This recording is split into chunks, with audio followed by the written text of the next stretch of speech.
रहे हैं कुछ क्वेश्चन हम अपने से फ्रेम करेंगे, ठीक है। अभी यहाँ पे पहला सवाल है कि जो रिवॉल्यूशन हुआ था फ्रेंच सोसाइटी में, तो कौन बेनिफिट हुआ इस रिवॉल्यूशन से और कौन फोर्सेट कर रहा था कि राजा को पावर छोड़ना चाहिए, रिलिंक्विश मतलब यही होता है। फिर से which section of the society would have a disappointed with the outcome of revolution. लेकिन जब ये रिवॉल्यूशन हो गया तो इससे कौन सा जो सोसाइटी था फ्रेंच में वो क्या हुआ, नाराज हो गया, ठीक है। तो यहाँ देखो, तो third state of the group जो है पहला क्या पूछ रहा है, कौन बेनिफिट हुआ रिवॉल्यूशन से, कौन होगा बताओ तो। Third state. थर्ड स्टेट कौन चाह रहा था राजा को पावर छोड़ना चाहिए, तो थर्ड स्टेट, क्योंकि इसको क्या देना पड़ रहा था, टैक्स देना पड़ रहा था। कौन सेक्शन ऑफ सोसाइटी डिसअपॉइंटेड होगा, तो फर्स्ट और second state, because they do not want to lose their privilege and power. लिख देगा बना के, यहाँ लिखा हुआ भी है, लिख देगा। और ये भी साथ में ऐसा क्वेश्चन आए तो ये भी बना के दिखाना है, वो लिख देना है कि देखिए दे रहा था, याद आ रहा है कौन कैसे लिखोगे, ये लिख बना के, ठीक है। How you do explain the rise of Napoleon, Napoleon का रूल नेपोलियन बताना है, एनसीईआरटी का क्वेश्चन है कि नेपोलियन का राइज कैसे हुआ ये बताना है। तो डायरेक्टरी वाला जितना पॉइंट बताए थे ना, डायरेक्टरी रूल के समय क्या क्या वो पूरा लिख देना, वो पेज कहाँ बताए थे ये तब बताएंगे भी। डायरेक्टरी रूल में देखो कहाँ पर,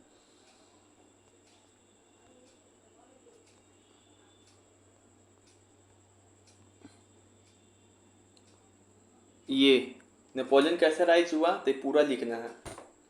डायरेक्टरी रूल के बारे में कोई क्वेश्चन आए तब भी ये पेज पूरा लिखना है, समझा दिए ना, बार बार नहीं समझाएंगे।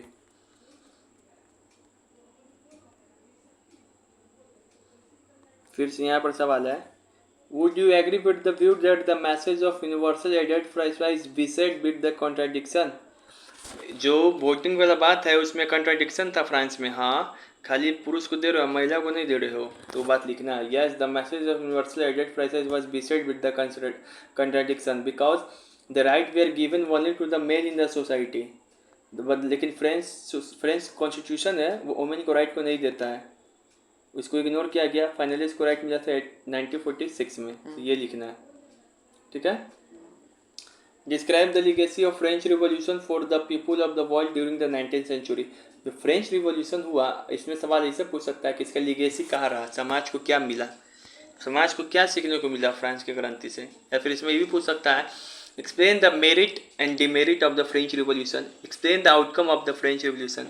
फ्रेंच रिवॉल्यूशन में तो उसका परिणाम क्या मिला, समझ में आ रहा है। लीगेसी मतलब वही ना, विरासत क्या है, क्या सीख रहे हैं हम लोग आज उससे, तो यहाँ पे इसका लिखना इंपॉर्टेंस। देखो तब पहला जो बता दिए हैं, लीगेसी ऑफ फ्रेंच रिवॉल्यूशन पूछे या फ्रेंच रिवॉल्यूशन का क्या पूछे, आउटकम पूछे या फ्रेंच रिवॉल्यूशन का मेरिट पूछे या इंपॉर्टेंस पूछे, शब्द में यही आंसर लिखाएगा, ये 5 पॉइंट। मोनार्की इंड हो गया था फ्रांस में और रिपब्लिक बन गया था 22 सितंबर 1972 को। स्लेवरी समाप्त हो गया था फ्रांस में, पाँचों इसे लिख के दिखा देना है कैसे। ओल्ड रिजिम में प्रिविलेंट था, फिर उसके बाद क्या चाहिए, ओल्ड रिजिम में प्रिविलेंट नहीं था फ्रांस में एबोलिशन, ये स्लेवरी था। और उसके बाद कौन आया था, और उसके बाद ये नेशनल असेंबली तो डिस्कस किया लेकिन समाप्त नहीं किया। फिर जैकोबिन आया तो समाप्त किया, फिर नेपोलियन, तो ऐसे करके बना के लिख देना है, समझ में आ रहा है। फिर idea of liberty fraternity brotherhood ये पॉपुलर हो गया था पूरे दुनिया में। फिर क्या बताना है कि फ्रांस जो है सेकुलर स्टेट बन गया था, धर्मनिरपेक्ष राज्य, अब धर्म वाला बात नहीं है, सबको अपना अपना धर्म मानने का अधिकार है, तो इससे और भी दुनिया लोग सीखा। अमेरिका में सबसे पहले बना था सेकुलर, उसके बाद फ्रांस बना। New calendar of France introduce, नया कैलेंडर भी आने लगा था फ्रांस में, बुरमो डुरमो ये सब दिखाई पड़ रहा था ना। फिर constitution of the France drafted in 1791 या 1971, फ्रांस का संविधान भी तो बन गया था 1791 में, और उसमें क्या मिला था आदमी को, राइट टू डिक्लेरेशन किया गया था मैन और सिटीजन के राइट के बारे में, वो मैं लिख दिया, छोड़ो ना तुम समझ जाना क्या लिखा हुआ। फिर राइट टू फ्रीडम मिला था, राइट टू एक्सप्रेस मिला था, तो यही सारा चीज़ ना मिला था वहाँ का। फ्रांस की जनता को क्या मिला, उससे देश क्या क्या सीखा, गणतंत्र बना, फिर स्लेब व्यवस्था समाप्त हुआ था, और भी देश सीखेगा स्लेब खत्म करना चाहिए, ये विचार आया तो और भी देश सीखेगा कि विचार खत्म होना चाहिए। फ्रांस सेकुलर बन गया था, और भी देश बनेगा, कैलेंडर बन गया, कॉन्स्टिट्यूशन आया, उसमें ये अधिकार मिला।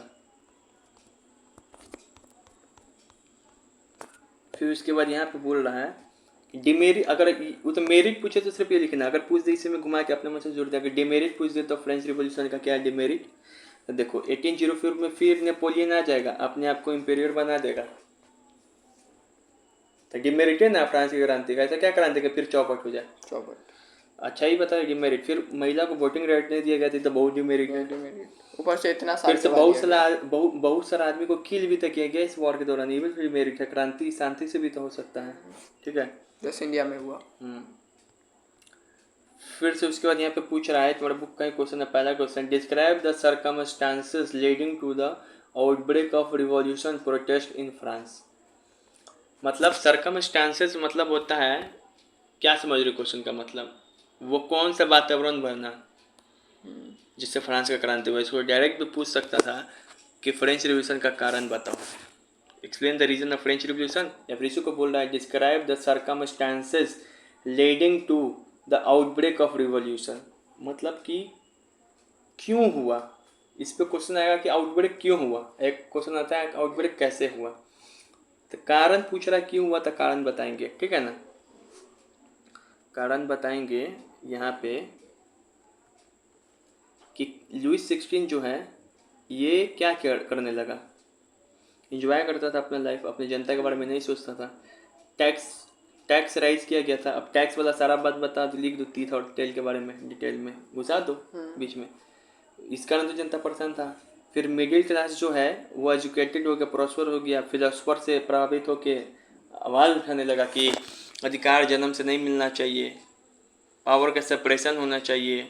याद आ रहा है उसका पॉइंट, लिख दो जोड़ जोड़ के।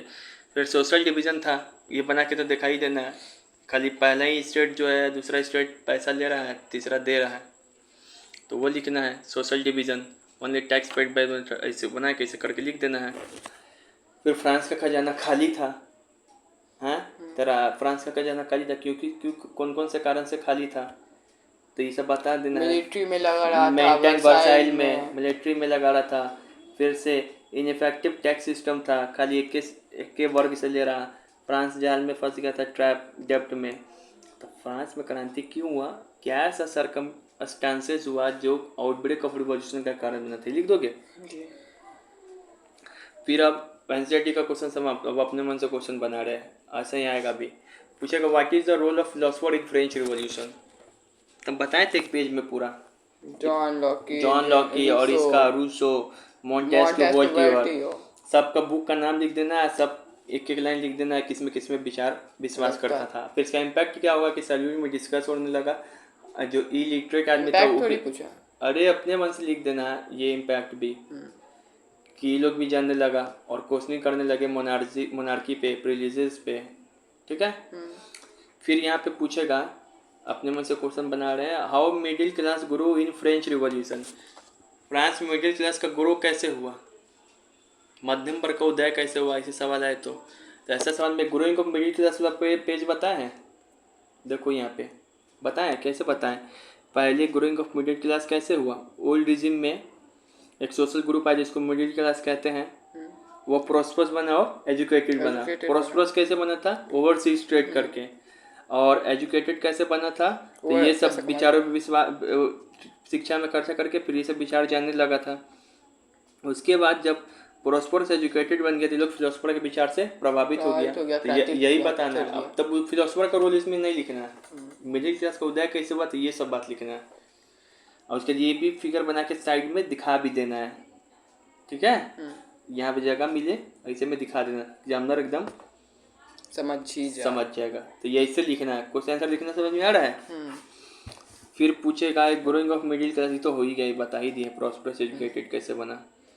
फिर यहाँ से इस पेज से क्या सवाल बन सकता है, पूछेगा कि फ्रांस जो है कॉन्स्टिट्यूशनल मोनार्की कैसे बना, फ्रांस में संविधान का निर्माण कैसे हुआ, फ्रांस में संवैधानिक राष्ट्रतंत्र कैसे बना, तो बताओ कि जो नेशनल असेंबली था 600 थर्ड स्टेट में, यही स्टार्ट किया संविधान, ये अपने आप को कसम खाया था, और बोलेंगे कैसे संविधान बनेगा जो राजा का पावर कम कर देगा, इसी तरीके से संविधान बन जाएगा 1791 में। इसमें कौन कौन फीचर सब नहीं बताएंगे, बता दिए वे, 5 फीचर्स को लिख दोगे, उसके बता दोगे कि फाइनली फ्रांस में 1791 में संविधान बन गया। दूसरा क्वेश्चन कैसे बन सकता है, फ्रांस में 1791 का संविधान जो बना, इसका फीचर्स क्या क्या है, तो सिर्फ इतना बात लिखेंगे। फ्रांस जो संवैधानिक राष्ट्रतंत्र कैसे बना था, पूरा पेज वाला बात लिखेंगे एग्जाम में, ठीक है। फिर से उसके बाद जो है पॉलिटिकल सिस्टम क्या था अंडर द कॉन्स्टिट्यूशन ऑफ 1791, वो बोले तब बता देंगे, ये पूरा लिखना पड़ेगा कि फ्रांस में पॉलिटिकल सिस्टम कैसे था 1791 के संविधान के अंदर। तब बता देंगे कि इलेक्शन जो होने लगा नेशनल असेंबली का, एक्टिव पैसिव था, वो सब इनडायरेक्टली तो पढ़े एक्टिव ही है। पैसिव, और फिर से ये सिस्टम, तो ये ऐसे चार्ट बनाएंगे। हाँ वो सब लिखना है।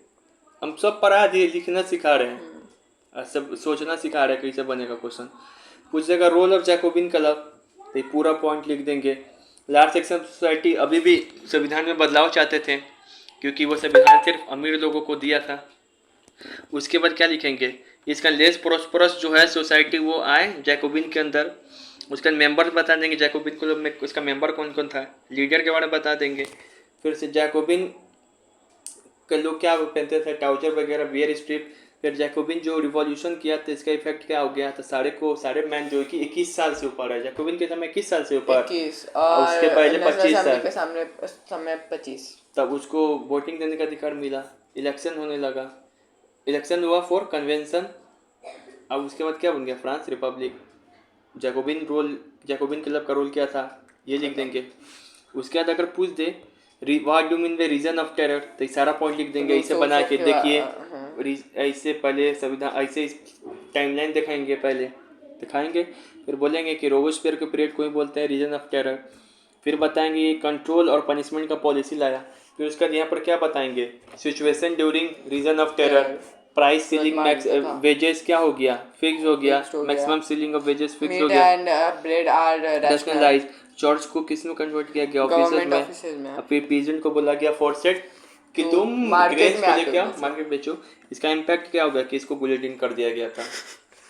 फिर उसके बाद क्या हुआ, डायरेक्टरी रूल पूछे थे, बताइए यहाँ से क्वेश्चन कैसे पूछेगा।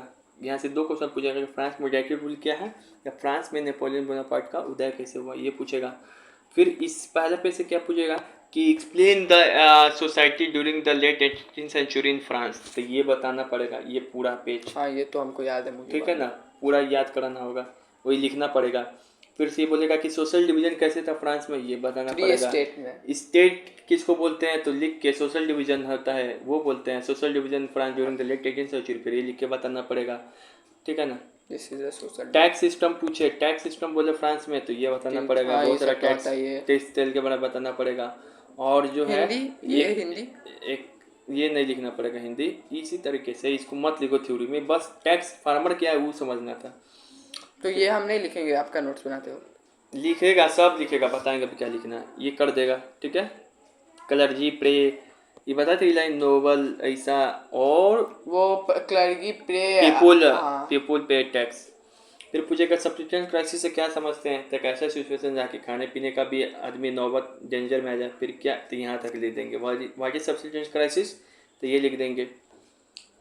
फिर पूछेगा आउटब्रेक ऑफ रिवॉल्यूशन का कारण क्या, वो तो बोल दिए, लेकिन आउटब्रेक ऑफ रिवॉल्यूशन हुआ कैसे, अगर ये पूछे how outbreak of revolution occurred, अगर ऐसा पूछे तो पहले छोटा छोटा पॉइंट लिख देंगे, फिलोसफर पहले कारण लिख देंगे, उसके बताएंगे कि ये सब लिख देंगे। उसके बाद इकोनॉमिक्स बताया कि तुम टैक्स लगाओ, उसके बाद स्टेट जनरल का मीटिंग बुलाया, उसके बाद क्या हुआ स्टेट जनरल के बारे में लिखे, उसका स्टेट जनरल का बात नहीं माना, भले इसमें उसका बात नहीं माना था ना, मतलब यहाँ से लेके किस तरीके से आउटब्रेक हुआ, तो बेस्टाइल के किला वाला, भले ये स्टेट जनरल की मीटिंग से लेके अब बेस्टाइल के किला वाला घटना तक जो घटना है उसको यहाँ तक लिखना है। ठीक है, अब जो यहाँ पर मीरा ऑफिसियस कौन थे, तो ऐसे थर्ड स्टेट के लीडर थे, अब ऐसे मीरा ऑफिसियस के बारे में लिख देना है। ठीक है, फिर से impact of outbreak of revolution, मतलब जो बेस्टाइल का ही नहीं 1789 का जो हुआ उसका इम्पैक्ट क्या हुआ, उसका इम्पैक्ट पूछ रहा है। 1789 में जो बेस्टाइल का किला का जो घटना हुआ या फ्रांसीसी क्रांति हुआ उसका इम्पैक्ट क्या हुआ 14 जुलाई वाला, उसका ओवरऑल ना बताएं। ओवरऑल क्रांति 14 जुलाई तक चला है, इसके बाद तक ना चलते रहा, लेकिन समय दे कि बेस्टाइल के किला का घटना का प्रभाव क्या हुआ, ये 14 जुलाई वाला घटना का प्रभाव क्या होता, क्या हुआ था। 4 अगस्त को एक फ्रीडुअल सिस्टम को खत्म करने के लॉ पास हुआ था, तीर को एबोलिश कर दिया गया था, क्लर्जी को भी कहा गया कि तुम अपना प्रिविलेज छोड़ो, राजा एक्सेप्ट किया कॉन्स्टिट्यूशनल को, कॉन्स्टिट्यूशनल मोनार्की बन गया राजा। ठीक है, तो देखो करना क्या है समझो, यहाँ पे दिखना क्या क्या है नोट्स में। वो जो पेज दिए थे घर पे, सॉरी हाँ इधर, वो तो एक लाइन से पहले लिख देना है पेज, ऐसे ऐसे करके एक लाइन से पहले लिख देना है पेज, सब लिखना है पेज। ठीक है, उसके बाद ये भी लिखना है, वो पूरा लिख देना है, जहाँ तक वो जो हम अभी रैपिड फायर राउंड में भी लिखाए हुए हैं ना, देखो पेज में दिया होगा, वो भी लिखना है। ठीक है, उसके बाद जब क्वेश्चन आंसर आओगे ना, तो क्वेश्चन आंसर में सिर्फ क्वेश्चन लिख के ये वाला और इसका आंसर लिख देना है। रुक जाओ, यहाँ से क्वेश्चन आंसर, यहाँ से आंसर टिका ये लिखना है, फिर ये लिख देना है, फिर ये क्वेश्चन लिखना है, फिर इसके अंदर यही लिख देना है कि हमको इसका आंसर क्या लिखोगे, हमको डायरेक्टली रूल वाला बात पूरा लिखना है, बस आंसर यही लाइन लिख के छोड़ दोगे। फिर उसके बाद ये लिखना है, फिर इसका आंसर लिखना है, फिर उसके बाद ये लिखना है और इसका आंसर लिखना है, फिर इसका आंसर लिखना है, फिर ये लिखना है, इसका आंसर लिखना है। हाँ बस यहीं तक। तो तुम सोचोगे इतना जो क्वेश्चन बताया तो तुम्हारे पास थ्योरी आ गया ना, यह तुम्हें लिखना सिखाए हैं कि अब एग्जाम में कैसे लिखोगे, वो थ्योरी पूरा याद रहेगा। कोई भी क्वेश्चन आएगा दिमाग में थ्योरी से क्वेश्चन निकाल के लिखोगे। ये सब अब लिखना दोबारा नहीं है, सब रिपीट ना होगा। क्वेश्चन लिख के छोड़ देना, क्वेश्चन लिख के छोड़ देना ही देना है, वीडियो देख के चल जाना एग्जाम के समय, तुम समझ गया क्वेश्चन कैसे आने वाला है एग्जाम में। ठीक है, ऑल द बेस्ट। अब तुम क्या करेगा कल?